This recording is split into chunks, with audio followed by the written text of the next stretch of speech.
put down my flag. Right. This is my flag right here.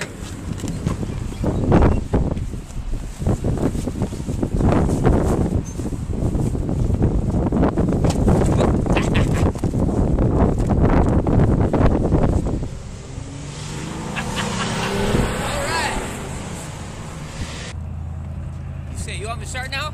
You can start whenever you want. Okay. Now I'm running for Congress because my son took drugs, committed suicide, and I'm in a culture war to make sure what happened to my son won't happen to yours. If my son were alive, I would not be standing here.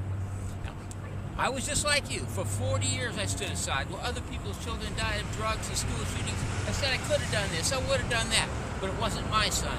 Then one day the phone rang. It was my son.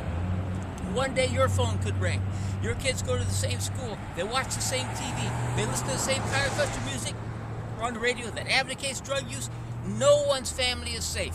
Despite the fact that thousands of our children have died with this drug counterculture, the liberals yell, we have to legalize drugs, this is freedom, this is America. No, this is not freedom, this is not America, this is Sodom and Gomorrah. Now the liberals tell you Sodom and Gomorrah is a myth. It's not a myth. I lived there in 1967. It was called Haight-Ashbury in San Francisco. I saw people screaming from taking drugs. I saw a person try to commit suicide, and I had to stop them. And now the liberals want to bring that counterculture here. You think they can't do it? They brought it to my home. They can bring it to yours.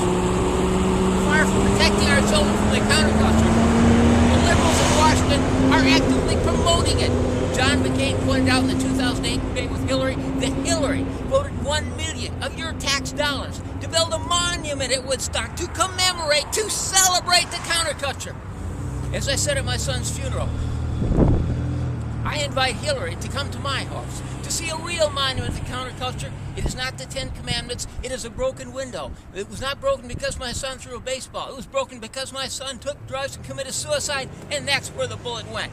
As I said at my son's funeral, I will run for Congress, I will run for the Senate, I will run for president, and I will win or I will die. And when I win this election, I will take down Hillary's monument at Woodstock, celebrating the counterculture, and put up in its place a monument to our dead children who died of that counterculture. And that monument will be of that broken window with a bullet hole in it. Despite what the liberals tell you, good and evil are not myths. They are a biological law, no more arbitrary or subjective than laws of mathematics or chemistry. Just as no moon mission based on the counterculture formula that 2 + 2 = 5 could ever get there, no society that refused to abide by the principles thou shalt not kill and thou shalt not steal could possibly exist.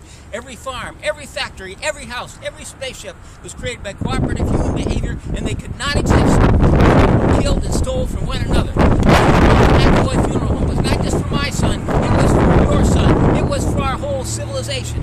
If we do not return to the traditional moral compass of white civilization, our children will die, our civilization will perish, and every farm, every factory, every house will dissolve and disappear, and this will be a jungle.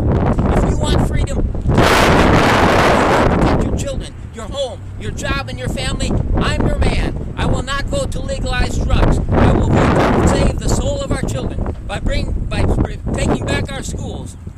I will put thou shalt not kill and thou shalt not steal on every blackboard in every school in America.